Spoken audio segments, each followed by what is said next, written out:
আসসালামু আলাইকুম। শুরু করছি আমি পদ্মজা উপন্যাসের তৃতীয় এবং চতুর্থ পর্ব। লিখেছেন ইলমা বেহরোজ। পূর্ণা পদ্মজাকে জিজ্ঞেস করল, আপা স্কুলে যাবা না? পদ্মজা বলল, যাব। পূর্ণা বলল, তাড়াতাড়ি করো। তাড়া দিয়ে পূর্ণা বাড়িতে ঢুকলো। পদ্মজা বাড়ির পিছনে নদীর ঘাটে উদাসীন হয়ে বসে আছে। এই নদীর নাম মাদিনী, ছন্দনাম। গ্রীষ্মকাল বিদায়ের 3 সপ্তাহ চলছে, এখন বর্ষাকাল। মাদিনী জলের কানায় কানায় ভরে উঠেছে, সে যেন স্রোতস্বিনী। ঘোলা জলের একটানা স্রোত বয়ে যায় সাগরের দিকে। উজান থেকে ভেসে আসে ঘন সবুজ কচুরিপানা। পদ্মজার এই দৃশ্য দেখতে বেশ লাগে। নিষ্পলক চোখে তাকিয়ে আছে মাদিনীর স্বচ্ছ জলের দিকে। মাদিনীর বুকের উপর দিয়ে একটা লঞ্চ যাচ্ছে। লঞ্চ দেখে 1 মাস আগের ঘটনা মনে পড়ল তার। সেদিন রাতে হেমলতার ছুরি ধার দিয়ে রুমে ঢুকে গেলেন। পদ্মজা কাপা পায়ে রুমে ঢুকে বিছানায় শুয়ে পড়ে। কিছুক্ষণের মধ্যেই ঘুমিয়ে পড়ে। এর পরের দিন স্কুল থেকে বাড়ি ফিরে নামাজ পড়ে খেতে বসলো। তখন হিমেল হন্তদন্ত হয়ে বাড়িতে ঢোকে। হিমেল হচ্ছে হেমলতার ছোট ভাই। হিমেল বলল, আপা, এই পদ্ম, আপা কই? পদ্মজা বলল, কি হয়েছে মামা?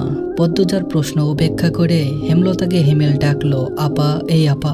হেমলতা বাড়ির পিছন থেকে ব্যস্ত পায়ে হেঁটে আসেন। বললেন, কি হয়েছে? হিমেল হেমলতাকে দেখে হাউমাউ করে কেঁদে উঠল, আপা, ভাইজান খুন হয়েছে। রাইতে কে জানি মাইরা ফেলেছে আপা। হিমেল কাঁদতে কাঁদতে হাঁটু ভেঙে বসে পড়ল। পদ্মজা তাৎক্ষণিক সন্দেহহীন চোখে মায়ের দিকে তাকালো। হেমলতাকে দেখে মনে হলো তিনি চমকেছেন, অথচ তার চমকানোর কথা ছিল না। নাকি হিমেলের সামনে অভিনয় করলেন? হেমলতা বলল, পূর্ণা, প্রেমাকে এদিকে আসতে দিস না পদ্ম, আমি আসছি। হেমলতা বাড়ির বাইরে মিলিয়ে যান। হিমেল পাশে খুঁড়িয়ে খুঁড়িয়ে হাঁটছে। ছেলেটা বোকাশোকা, জন্মগত প্রতিবন্ধী। 22 বছরের হিমেল এখনো শিশুদের মতো আচরণ করে, কথায় কথায় খুব কাঁদে। সেখানে তার বড় ভাই খুন হয়েছে। 1 মাস তো প্রতিদিন নিয়ম করে কাঁদবে।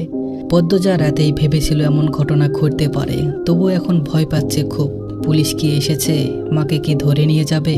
ভাবতে গিয়ে পদ্মজার বুক ধক করে উঠল। গ্রামের কাছেই শহর, থানা পুলিশ নিশ্চয়ই এসেছে। পদ্ম ধপ করে মাটিতে বসে পড়ল। সে খুব ঘামছে, নাক মুখ গলা ঘেমে একাকার হয়ে যাচ্ছে। পূর্ণা খুনের কথা শুনে খুব ভয় পেয়েছে। তার মনে হচ্ছে সেও খুন হবে। খুব বেশি ভীতু পূর্ণা। পদ্মজার শরীর কাঁপতে থাকে, চোখে ভাসছে। হেমলতাকে পুলিশ শিকল দিয়ে বেঁধে নিয়ে যাচ্ছে। তার খুব কান্না পাচ্ছে। আর সময় নষ্ট না করে তড়িঘড়ি করে উঠে দাঁড়ালো পদ্মজা। মাথায় ওড়না আঁচল টেনে নিয়ে পূর্ণার উদ্দেশ্যে বলল, প্রেমাকে দেখে রাখিস বোন, বাড়ি ভর্তি মানুষ, আরো মানুষ আসছে। হেমলতা মানুষজনকে ঠেলে হানিফের লাশের সামনে গিয়ে দাঁড়ালেন। তখন ফর্সা রঙের 2 জন মহিলা ঝাঁপিয়ে পড়ে তার উপর। আকস্মিক আক্রমণে হেমলতা অপ্রস্তুত হয়ে পড়েন। খেয়াল করে দেখেন 2 জন মহিলা তার মার বোন। তারা হাউমাউ করে কাঁদছে, কিন্তু হেমলতার তো কান্না পাচ্ছে না। ব্যাপারটা লোকচক্ষু ঠেকছে না। একটু কি কান্নার অভিনয় করা উচিত? হানিফের মৃতদেহে দেখে মনে হচ্ছে কেউ ইচ্ছে মতো কুপিয়েছে। হেমলতার তা দেখে শান্তি লাগছে।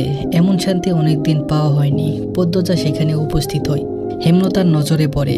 ভীতু চোখে মায়ের চোখের দিকে তাকালো পদ্মজা। হেমলতা ভ্রু কুঞ্চিত করে আবার স্বাভাবিক করে নেন। পদ্মজা চোখ ঘুরিয়ে দেখছে পুলিশ এসেছে নাকি। চারিদিকে এত মানুষ। পদ্মজাকে এদিক ওদিক উকি দিতে দেখে হেমলতা এগিয়ে আসেন। চোখ মুখ শক্ত করে পদ্মজার মুখ ঘুরে দেন। পদ্মজা দ্রুত ওড়নার আঁচল মুখে চেপে ধরে গোয়াল করে ঢুকে পড়ল। তার মা চায় না সে কখনো এত মানুষের সামনে আসুক। হেমলতা ঘাড় ঘুরিয়ে দেখলেন পদ্মজা গোয়াল ঘর থেকে উকি দিচ্ছে, বাইরের অবস্থা পর্যবেক্ষণ করছে। কিছুক্ষণের মধ্যেই পুলিশ আসলো। জিজ্ঞাসাবাদ করে হানিফের লাশ নিয়ে গেল। লোকমুখে শোনা যায় হানিফ খুন হয়েছে শেষ রাতে। এরপর নদীতে ফেলে দেওয়া হয়। লঞ্চ ঘাটে লাশ ভাসে। হেমলতাকে পুলিশ নিয়ে যায়নি বলে পদ্মজা স্বস্তির নিঃশ্বাস নিল। মানুষের ভিড় কমে গেছে। হেমলতার মা কাঁদতে কাঁদতে ক্লান্ত হয়ে উঠানের এক কোণে বসে আছে। পদ্মজা গুটি পায়ে গোয়ালঘর থেকে বেরিয়ে আসলো। হেমলতা পদ্মজার দিকে তাকিয়ে মৃদু হাসেন। সেই হাসি দেখলেন হেমলতার মা মঞ্জুরা। তিনি কিছু একটা ভেবে নেন। হেমলতার কাছে এসে কিরিমিরি করে বলেন, তুই খুন করেছিস? হেমলতা বলল, তোমার কেন মনে হচ্ছে এমন? হেমলতার কণ্ঠ স্বাভাবিক, অথচ পদ্মজা এমন প্রশ্ন শুনে ভয় পেয়েছে খুব। যদি নানু পুলিশকে বলে দেয়, পুলিশ তো তার মাকে নিয়ে যাবে। হেমলতার মা বলল, কাল রাইতে তুই আইছিলি হানিফের ঘরে, আমি দেহি নাই? রাগে কাঁপছে মঞ্জুরা। হেমলতা বলল, হ্যাঁ আসছি। হেমলতার নির্বিকার স্বীকারোক্তি। হেমলতার মা বলল, কেন মারলি আমার ছেঁড়াডারে? তোর কি ক্ষতি করছে? হেমলতা বলল, আসছে বলেই কি আমি খুন করেছি? হেমলতার মা বলল, এত রাইতে তুই আর তার কাছে কি দরকারে আইবি? হেমলতা বলল, আমি তাকে মারতেই যাব কেন? মঞ্জুরা আহত দৃষ্টিতে তাকিয়ে আছে হেমলতার দিকে। হেমলতা তার চোখ মুখ শক্ত। নিস্তব্ধতা কাটিয়ে মঞ্জুরা চেঁচিয়ে উঠলেন, বললেন, পুলিশের কাছে যাবো আমি। পদ্মজা কেঁপে উঠল, অস্পষ্ট কণ্ঠে বলল, নানু এমন করো না। হেমলতা নিচু স্বরে কঠিন করে বললেন, আমার মেয়েদের থেকে আমাকে দূরে সরানোর চেষ্টা করো না আম্মা, ফল খুব খারাপ হবে। পদ্মজার মনে হলো মঞ্জুরা ভয় পেয়েছেন। মঞ্জুরা সবসময় হেমলতাকে ভয় পান। তিনি চুপসে যান, শুধু ঘৃণা ভরা দৃষ্টি নিয়ে হেমলতার দিকে তাকিয়ে থাকেন। পদ্মজা বুঝে উঠতে পারে না তার নানু কেন ভয় পায় মাকে। মায়ের অতীতে কি ঘটেছে, কেন তিনি তাকে এত ভয় পান। ছেলের খুনিকে কেন মা ছেড়ে দেয়, নানু কেন ছাড়লেন, মেয়ে বলে নাকি অন্য কারণে, কোনো উত্তর নেই। এসব ভাবলে উল্টো মাথা ব্যথা ধরে।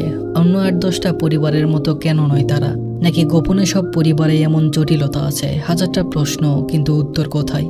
সেদিন রাতে খাওয়ার সময় হেমলতা নিম্নস্বরে পদ্মজাকে বললেন, পদ্মজা বলল, জি আম্মা। হেমলতা বলল, আমি হানিফকে খুন করিনি, কারা করেছে তাও জানি না।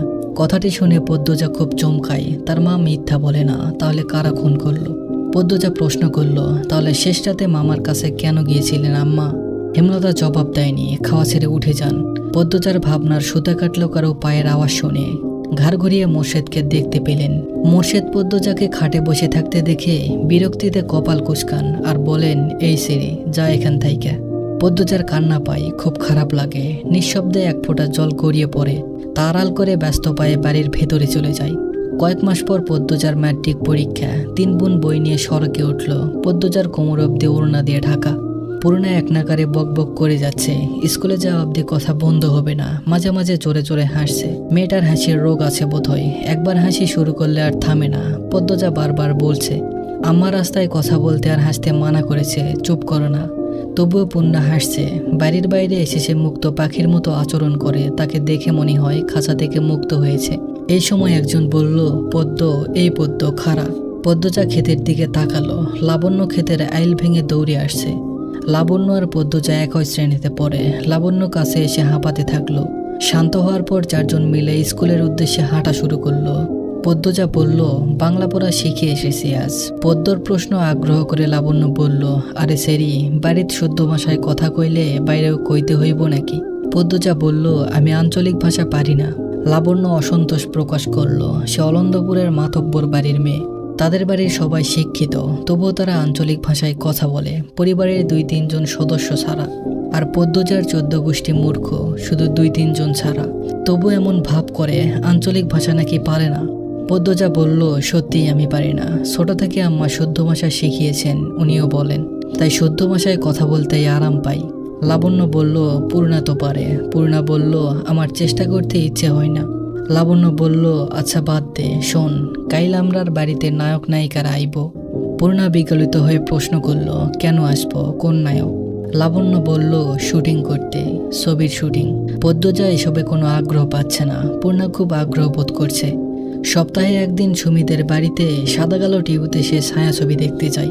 তাই অভিনয় শিল্পীদের প্রতি তার আগ্রহ আকাশ ছোঁয়া। পূর্ণা গদগদ হয়ে প্রশ্ন ছুড়ল, কোন নায়ক নায়িকা, বল না লাবণ্য আপা। লাবণ্য বলল, দাঁড়া, মনে করি। পূর্ণা কৌতূহল নিয়ে তাকিয়ে আছে। লাবণ্য চোখ বুজে মনে করার চেষ্টা করলো। এরপর মনে হতেই বলল, লিখন সার চিত্রা দেবী। স্কুলে যাওয়ার পুরোটা পথে লাবণ্য আর পূর্ণার ছায়াছবি নিয়ে আলোচনা করলো। মূল বক্তব্য ছিল লিখন সাহা। দিনটাকে পদ্মজার অলক্ষণে মনে হচ্ছে। সকালে উঠে দেখলো লাল মুরগিটার একটা বাচ্চা নেই, নিশ্চয় শিয়ালের কারবার। রাতে মুরগির খোপের দরজা লাগানো হয়নি। আর এখন আবিষ্কার করলো দেওয়াল ঘড়ির কাঁটাটা ঘুরছে না। ঘড়িটা রাজধানী থেকে হানি খালামুনি দিয়েছিলেন। গ্রামে খুব কম লোকই হাতে ঘড়ি পরে। দেওয়াল ঘড়ি হাতে গোনা 2-3 জনের বাড়িতে আছে। পদ্মজা সূর্যের দিকে তাকিয়ে সময়ের আন্দাজ করার চেষ্টা করলো। পূর্ণা প্রেমা দুপুরে খেয়ে ঘুম দিয়েছে। পদ্মজা মায়ের রুমে উকি দিল। হেমলতা মনোযোগ দিয়ে সেলাই মেশিনে কাপড় সেলাই করছেন। আটপাড়ায় একমাত্র হেমলতাই সেলাইয়ের কাজ করেন। প্রতিটি ঘরের কারো না কারো পরনে তার সেলাই করা কাপড় আছেই। হেমলতা বলে উঠল, লুকিয়ে দেখছিস কেন, ঘরে আয়। হেমলতার কথায় পদ্মজা লজ্জা পেল। বলল, না আম্মা, কাজ আছে। হেমলতা বলল, পানি দিয়ে যা। হেমলতা জগ বাড়িয়ে দেন। পদ্মজা জগ হাতে নিয়ে বলল, আম্মা, সাতকা কোন মুরগিটা করব? হেমলতা গতকাল স্বপ্ন দেখেছেন বাড়িতে আগুন লেগেছে, তাই তিনি সাদকা দিবেন বলে মনস্থির করেছেন। সকালেই পদ্মজাকে মনের কথা জানালেন। হেমলতা বলল, সাদা মোরগটা দিয়ে দিস, মুন্না কি আসছে?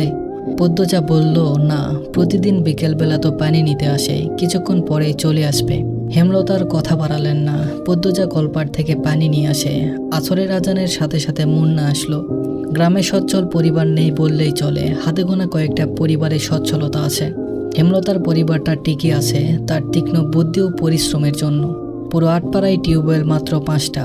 পদ্মজাদের টিউবওয়েল থেকে পানি নিতে প্রতিদিন অনেকেই আসে, তার মধ্যে নিয়মিত একজন মুন্না। 10 বছরের একটা ছেলে, মা নেই, বাবা পঙ্গু, সদরে বসে ভিক্ষা করে। পদ্মজা মোরগ নিয়ে কলপারে এসে দেখে মুন্না নেই। একটু সামনে হেঁটে এসে ঘাটে মুন্নাকে দেখতে পেল, ডাকলো, মুন্না। মুন্না ফিরে তাকায়। পদ্মজার হাতে সাদা মোরগ দেখে মুন্না খুব খুশি হয়। পদ্মজা না বললেও বুঝে যায় সাতকা পাবে আজ। মুন্না এগিয়ে আসলো, দাঁত কেলিয়ে হাসলো। পদ্মজা বলল, হাসিস কেন? নে মোরগ, তোর আব্বাকে নিয়ে খাওয়াবি। মুন্না যে খুব খুশি তা দেখেই বোঝা গেল। খুশিতে গদগদ হয়ে মোরগটাকে জড়িয়ে ধরল। পদ্মজার ঠোঁট দুটি প্রশান্তির হাসিতে মেতে উঠল। কি সুন্দর মুন্নার হাসি। পদ্মজা বলল, খুব খুশি না? দোয়া করবি আমরা যেন ভালো থাকি। মুন্না বলল, করবাম আপা। পদ্মজা বলল, আচার খাবি মুন্না? মুন্না বলল, হ, খাইবাম। পদ্মজা আবার হাসলো। মুন্না পেটুক, খাওয়ার কথা শুনলেই চোখ চকচক করে ওঠে।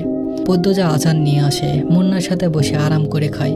মুন্না একটু একটু করে খেতে খেতে বলল, আপা তুমি খুব ভালো, বড় হয়ে আমি তোমারে বিয়ে করবো। পদ্মজা বিষম খেলো। জুতো এদিক ওদিকে তাকিয়ে দেখলো কেউ শুনলো কিনা। বিয়ে তার কাছে খুব লজ্জাজনক শব্দ। বিয়ে নামটা শুনলেই লজ্জায় লাল টুকটুকে হয়ে যায়। ফিসফিসিয়ে মুন্নাকে জিজ্ঞেস করলো, বিয়ের কথা কোথায় থেকে শিখলি? মুন্না বলল, আব্বা কইছে। পদ্মজা বলল, আর বলবি না এসব, যা বাড়িতে যা। পদ্মজা তড়িঘড়ি করে বাড়ির ভেতরে চলে যায়। রান্নাঘরে ঢুকে দেখলো হেমলতা রান্নার প্রস্তুতি নিচ্ছে। সন্ধ্যার পর বিদ্যুৎ থাকে না, হারিকেন জ্বালিয়ে রান্না করতে হয়। আর রান্নাঘরে একটা হারিকেন জ্বালানো অনেক খরচের ব্যাপার, তাই তিনি বিকেলে রাতের রান্না সেরে ফেলেন। পদ্মজা বলল, আম্মা আমি রাঁধি। হেমলতা বলল, লাগবে না, সাহায্য কর শুধু। পদ্মজা চোখ ঘুরিয়ে দেখলো কি কাজ করা যায়। কোনো সাহায্যের প্রয়োজন নেই। হেমলতা নির্বিকার ভঙ্গিতে বললেন, লাউ নিয়ে আয়। পদ্মজা বলল, সিরে আনবো না লাহারি ঘরে আছে? হেমলতা বলল, লাহারি ঘরে নাই। পদ্মজা মায়ের আদেশ পেয়ে যেন চাঁদ পেয়েছে। এমন ভাব ধরে দ্রুত ছুটে যায় লাউ আনতে। লাউ, বরবটি, ঢেঁড়স, কাকরোল, করলা, চিচিঙ্গা, পটল, ঝিঙা ইত্যাদি ইত্যাদি সব রকমের সবজির মেলা বাড়ির আশেপাশে ঘিরে। পদ্মজা সাবধানে ঘাসের উপর দিয়ে লাউ গাছের দিকে এগোয়। বর্ষাকাল হওয়াতে জোকের উপদ্রব বেড়েছে। জোকের ভয় অবশ্য নেই তার। হেমলতা পদ্মজা যাওয়ার পানে ঝিম মেরে কতক্ষণ তাকিয়ে থাকেন। মেয়েটাকে দেখলে তার মন বিষণ্ণতায় ভরে ওঠে। পদ্মজার চুল দেখলে মনে হয় এই সুন্দর ঘন কালো রেশমি চুল পদ্মজার এক একটা কাল রাত। পদ্মজা ছিমছাম গঠনের দুধে আলতা দেহের অবয়ব দেখলে মনে হয় এই দেহ পদ্মজার যন্ত্রণা, এই দেহ ধ্বংস হবে। পদ্মজার ওষ্ঠদয়ের নিম্নে স্থির হয়ে থাকা কালো সূক্ষ্ম তিল দেখলে মনে হয় এই তিল পদ্মজার এক জীবনের কান্নার কারণ। হেমলতা পদ্মজার রূপের বাহার নিতে পারবে না। কেন কৃষ্ণকলির ঘরে ভুবনমোহিনী রূপসীর জন্ম হলো? জন্ম মৃত্যু বিয়ে কারো হাতে থাকে না। যদি থাকতো তাহলে মোর্শেদকে বিয়ে করতো না এবং পদ্মজার মতো রূপসীর জন্ম দিতেন না। আল্লাহর কাছে রূপসী মেয়ে ভুলেও চাইতেন না। হেমলতার বুক চিরে দীর্ঘশ্বাস পেরিয়ে এলো। আজ শুক্রবার, স্কুল নেই। ফজরের নামাজ পড়ে 3 বোন পড়তে বসেছে। প্রেমা নামাজ পড়তে চায় না, ঘুমাতে চায়। হেমলতার ভয়ে নামাজ পড়ে। সে ঝিমুচ্ছে আর পড়ছে। তা দেখে পদ্মজার পূর্ণা ঠোঁট টিপে হাসছে। হেমলতা বিরক্ত হন, প্রেমার তো পড়া হচ্ছে না। সেই সাথে পদ্মজা পূর্ণার মনোযোগ নষ্ট হচ্ছে। তিনি কর্কশ কণ্ঠে ধমকে উঠলেন, প্রেমা ঘুমাচ্ছিস কেন? ঠিক হয়ে পড়। প্রেমা সচকিত হলো। চট করে চোখ খুলে ভয় তাড়াতাড়ি পড়া শুরু করলো। হেমলতা কিছুক্ষণ পর স্বাভাবিক গলায় বললেন, পড়তে হবে না, ঘরে গিয়ে ঘুমা। প্রেমা একটু অবাক হয়, পরেই খুশি হয়ে ছুটে যায় ঘরে। পূর্ণা মুখ ভার করে ফেলে। তারও তো পড়তে ইচ্ছে করে না, কিন্তু মা কখনো তাকে ছাড় দেন না। হয়তো ছোটবেলা ছাড় দিতেন, মনে নেই। সে আবার খুব দ্রুত সব ভুলে যায়। ব্রেন ভালো প্রেমার, যা পড়ে তাই মনে থাকে। পূর্ণা খুব দ্রুত ভুলে যায়। পদ্মজার সবকিছু স্বাভাবিক, শুধু রূপ বাদে। সূর্য ওঠার সাথে সাথে মোর্শেদ বাড়িতে ঢোকেন। হাতে ঝাঁকি জ্বালার বড়শি, কাঁধে পাটের ব্যাগ ঝোলানো। ভোরে মাছ ধরতে গিয়েছিলেন। মোর্শেদ বাড়ি ফিরলে পূর্ণার প্রেমা সবচেয়ে বেশি খুশি হয়। মাছ খেতে পারে অনেক। অর্থের জন্য হেমলতা খুব কম মাছ আনেন। মোর্শেদ বাড়িতে যতদিন থাকেন ততদিন মাছের অভাব হয় না। মোর্শেদ বলার পূর্বেই পূর্ণ ও প্রেমা গামলা নিয়ে ছুটে আসলেন উঠানে। মোর্শেদ কাদের ব্যাগ উল্টো করে ধরলেন গামলার উপর। পুঁটি, ট্যাংরা, পাবদা, চিংড়ি মাছের ছড়াছড়ি। হেমলতা ভারী খুশি হন। পদ্মজা লতা দিয়ে চিংড়ি খেতে খুব পছন্দ করে, আর পূর্ণা প্রেমা পছন্দ করে পাবদা মাছের ভুনা। মেয়েগুলো খুব বেশি খুশি হয়েছে মাছ দেখে। তিনি জানেন মোর্শেদ বাড়ি থেকে বের হতেই পদ্মজা ছুটে যাবে বাড়ির পিছনে লতা আনতে। মোর্শেদ হেমলতাকে বলল, হুনো, আমার আম্মারে পাবদা ভুনা কইরা দিবা, সবজি টবজি দিয়ে রানবা না। পূর্ণা বলল, আব্বা আপনি বাড়িতে থাকবেন, তাহলে তো প্রতিদিনই মাছ খেতে পারি। মোর্শেদ আর চোখে পদ্মজাকে একবার দেখে তীক্ষ্ণ চোখে হেমলতার দিকে তাকান। এরপর পূর্ণাকে জবাব দিলেন, কোনো রকম অশান্তি না হইলে তো থাকবামি। গামছা নিয়ে তিনি কলপারে চলে যান। পদ্মজার মুখটা ছোট হয়ে যায়। প্রতিবার বাড়ি ছাড়ার পূর্বে মোর্শেদ পদ্মজাকে রাগে কটু কথা শোনান। তখন হেমলতা মোর্শেদকে শাসায়, ফলস্বরূপ মোর্শেদ বাড়ি ছাড়েন। মোর্শেদ নাকি বাড়ি ফিরলা কোন দিন। মোর্শেদ গোসল সেরে রোদ পোহাচ্ছিলেন, সকালে মিষ্টি রোদ। ঘাড় ঘুরিয়ে রশিদ ঘটককে দেখে হাসলেন। মোর্শেদ বলল, আরে মিয়া চাচা, আহেন আহেন, পূর্ণারে চেয়ার আইনে দে, খবর কি তা কন। পূর্ণা চেয়ার এনে দিল। রসিক একদলা থুতু উঠানে ফেলে চেয়ারে বসলেন আরাম করে। পূর্ণাকে উঠানে খেলতে দেখে ফরমাইশ দিলেন, এই মাইয়া যা পানি লই আয়, অনেকক্ষণ ধইরা তোমরা আটকায় আছে। প্রেমা পানি নিয়ে আসে। রশিদ পানি খেয়ে মোর্শেদকে বললেন, খবর তো ভালাই বাবা, ছেলেটারে কি বিয়া দিবা না? মোর্শেদ বলল, 2 বছর যাক, পড়তাছে যখন ম্যাট্রিক পাশ করুক, কি কন? রশিদ মিয়া বলল, মেজোটা না বড়টা, তোমার বউ তো মরিচের লাহান, কোনো রকমে রাজি হয় না। তুমি বুঝাওছেন, পাত্র খাঁটি হীরা, বাপদাদার জমিদারি আছে। মোর্শেদ আর চোখে হেমলতা এবং পদ্মজার উপস্থিতি পর্যবেক্ষণ করলেন। নেই তারা। তিনি জানেন পদ্মজার উপর কোনো রকম জোর জবরদস্তি তিনি করতে পারবেন না। হেমলতা তা করতে দিবেন না। এসব তো আর বাইরের মানুষের সামনে বলা যায় না। মোর্শেদ রশিদ ঘটককে নরম গলায় বললেন, থাকুক না, পড়ুক। মায়ে যখন চাই সেরি পড়ুক, তাহলে পড়ুক। রশিদ নিরাশ হলেন। ভেবেছিলেন মোর্শেদ রাজি হবে। তিনি মেয়ের শ্বশুর বাড়িতে ছিলেন। এরপর বড় অসুখে পড়লেন, তাই মোর্শেদ বাড়ি ফিরেছে শুনেই আসতে পারেননি। আজ একটি আরামবোধ হতেই ছুটে এসেছে অনেক আশা নিয়ে। কিন্তু মোর্শেদের জবানবন্দিতে তিনি আশাহত হলেন। কটমটে গলায় বললেন, যুবতী ঘরে রাহন ভালো না, যখন বংশে কালি পড়ব তখন বুঝবা। হুনো মোর্শেদ, এ বয়সে মাইয়াদের স্বভাব চরিত্র বেশি দিন ভালো থাকে না। পাপ কামেদের চারিপাশে ঘুরঘুর করে, বেলা থাকতে জামাই ধইরা দেওয়ান লাগে। বুঝছনি, তোমার বউরে বুঝাও। রশিদ পাত্রের অনেক প্রশংসা করলেন। জমি জমা, বাড়িঘর সবকিছু বাড়াবাড়ি রকমের বর্ণনা দিলেন। ফলে মোর্শেদের মস্তিষ্ক কাজ করা শুরু করলো। রশিদ ঘটক যেতেই তিনি হেমলতার পাশে গিয়ে বসেন। ইনিয়ে বিনিয়ে পদ্মজার বিয়ের কথা তোলেন। হেমলতা সাফ নাকচ করে দেন। তিনি শান্ত কণ্ঠে বুঝিয়ে দেন পদ্মজার বিয়ে তিনি দিচ্ছেন না, আর মোর্শেদকে পদ্মজার ব্যাপারে নাক গলাতে না করেছেন। শেষ কথাটা বেশ কঠিন করেই বললেন, আগে বাপ হও, পরে বাপের কাজ করতে আসবা। মোর্শেদের তিরিক্ষে মেজাজ। তিনি রান্নাঘর ছেড়ে বেরিয়ে পড়েন। রেগে রেগে রাগ টকবক করছে। পদ্মজাকে বারান্দায় দেখে তিনি ঝাঁচালো কণ্ঠে বললেন, সেরি যখন রূপ দিয়ে নটি হইব, তখন আমার ঠ্যাংও পাইবা না, এই সেরি মজা বুঝাইব। পদ্মজার চোখ বেয়ে জল গড়িয়ে পড়ে। হেমলতা রান্নাঘর থেকে বের হলেন মোর্শেদকে কিছু কঠিন কথা শোনাতে। পদ্মজা তখন দৌড়ে আসে, হেমলতার হাত ধরে রান্নাঘরের ভেতরে নিয়ে যায়। মোর্শেদ যতক্ষণ বাড়িতে থাকে তারও খুব ভালো লাগে। পূর্ণা প্রেমা কত খুশি হয়, বাড়িটা পরিপূর্ণ লাগে। সে চায় না তার বাবা ঝগড়া করে রাগ নিয়ে বাড়ি ছেড়ে চলে যাক। হেমলতার আগে এক ঝটকায় মেয়ের হাত সরিয়ে দেন। তার আর সহ্য হচ্ছে না মোর্শেদকে।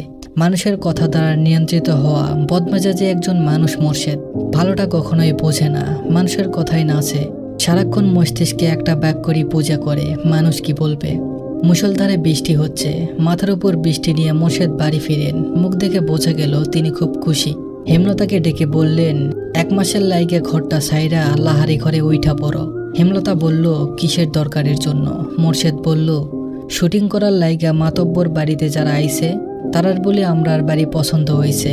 বিরাট অঙ্কের টাকা দিব কইছে, আমি কথা দিয়ে আইছি, কালি উঠতে কয়ে আইছি। হেমলতা বিরক্ত হতে গিয়েও পারলেন না। সত্যি অর্থের খুব দরকার। পদ্মজার সামনে ম্যাট্রিক পরীক্ষা, কত খরচ, কলেজে পড়াতে ঢাকা পাঠাতে হবে। তিনি মোর্শেদকে বললেন, টাকার ব্যাপারে নিয়ে আমার সাথে আলোচনা করতে বলবা, নয়তো জায়গা হবে না। মোর্শেদ বলল, আরে বল মানে, এখন সব গুছাই এলো। পূর্ণা আড়াল থেকে সবটা শুনেছে। 7 দিন হয়েছে লিখন সার চিত্রা দেবী এসেছে গ্রামে, অথচ সে দেখতে যেতে পারেনি। হেমলতা যেতে অনুমতি দেয়নি। পূর্ণা নামাজে দোয়াই খুব অনুনয় করেছে আল্লাহকে, যেন লেখন সার চিত্রা দেবীকে সচক্ষে দেখতে পারে। আর এখন শুনলো তাদের বাড়িতেই নাকি আসছে ওরা। পূর্ণার মনে হচ্ছে সে খুশিতে মরে যাচ্ছে। এই মগা, আমাকে 1 কাপ চা দাও তো। মগা ঝড়ের গতিতে চা নিয়ে আসে। লেখন চিত্রের পাশের চেয়ারটায় বসলো। এরপর মগাকে বলল, দারুণ চা করো তো তুমি। মগা কাচুমাচু হয়ে হাসলো, ভাবে বোঝা গেল প্রশংসা শুনে সে ভীষণ লজ্জা পেয়েছে। চিত্রা মগার ভাবভঙ্গি দেখে হেসে উঠল। চিত্রা হাসলে মগা মুগ্ধ হয়ে দেখে মাতব্বর বাড়ির ক্যামলা সে। চিত্রনায়ক লিখন শাহ এবং চিত্রনায়িকা চিত্রা দেবীর সেবা করার দায়িত্ব মগাকে দেওয়া হয়েছে। মগা এতে ভীষণ খুশি। চিত্রার সুন্দর মুখশ্রীর সামনে সবসময় থাকতে পারবে ভেবে চিত্রা বলল, তোমার ভাইয়ের নাম কি জানি বলেছিলে? 4 ফুট উচ্চতার মগা উৎসাহ নিয়ে জবাব দিল, মদন। চিত্রার হাসি পায়, অনেক কষ্টে চেপে রাখলো। মগা মদন কারো নাম হয়? শুটিংয়ের মাঝে হুট করে আকাশ ভেঙে বৃষ্টি নামে, তাই আপাতত শুটিং স্থগিত আছে। সবাই বারান্দায় বসে বৃষ্টি দেখছে, হাতে সবারই রং চা। ডিরেক্টর আব্দুল জাহেদ দারুণ খিচুড়ি রান্না করেন। বৃষ্টি দেখে তিনি রান্নাঘরে ঢুকেছেন। চিত্রা মগাকে প্রশ্ন করল, আচ্ছা মগা, এই বাড়ির 2টা মেয়ে কোথায়? আসার পর একবার এসেছিল, এরপর তো আর এলো না। মগা বলল, ওই যে লাহারি ঘর ওইটাতে আছে। চিত্রা বলল, লাহারি ঘর মানে কি? মগার বদলে লিখন বলল, যে ঘরে অর্ধেক জুড়ে ধান রাখা হয় আর অর্ধেক জায়গায় চৌকি থাকে কামলাদের জন্য, ওই ঘরকে লাহারি ঘর বলে এখানে। চিত্রা চমৎকার করে হাসলো আর বলল, বৃষ্টি কমলে লাহারি ঘরে যাব, ঠিক আছে? মগা বলল, আচ্ছা আপা। চিত্রা লিখনকে বলল, এই লিখন যাবা? এই তো সামনে, আলসেমি করো না। মগা হৈ হৈ করে উঠল, না না, বেড়া লইয়া যাউন যাইতো না, বাড়ির মালিকের মানা আছে। লিখন মগার না করার ভাব দেখে ভীষণ অবাক হলো। চিত্রা প্রশ্ন করল, মানা কেন? মগা বলল, ওই বাড়ির বড় সেরিডাতে তো আপনারা দেখেন নাই, আগুন সুন্দরী। এই লিখন ভাইয়ের লাহান বিলাই চোখা, সেরিডারে স্কুলে যাওয়া ছাড়া আর কোনোখানে যাইতে দেয় না। বাড়ি দিবার আগে কইয়া রাখছে, লাহারি ঘরে বেড়া মানুষ না যাইতে। এই সেরি লইয়া বহুত কিচ্ছা আছে। চিত্রা বেশ কৌতূহল বোধ করল। লিখন তীক্ষ্ণ ঘোলা চোখে লাহারি ঘরের দিকে তাকালো। 1.5 দিন হলো এখানে এসেছে। উঠানের শেষ মাথায় থাকা লাহারি ঘরটা একবারও মনোযোগ দিয়ে দেখা হয়নি। সামনের দরজাটা বন্ধ। 2টো ছোট মেয়ে এসেছিল ঘরটার ডান পাশ দিয়ে। ঘরটার ডানে বামে পিছনে গাছপালা। বাড়িটা পুরনো হলেও দারুণ, তবে এই মুহূর্তে তার অন্য কিছুর প্রতি তীব্র কৌতূহল কাজ করছে।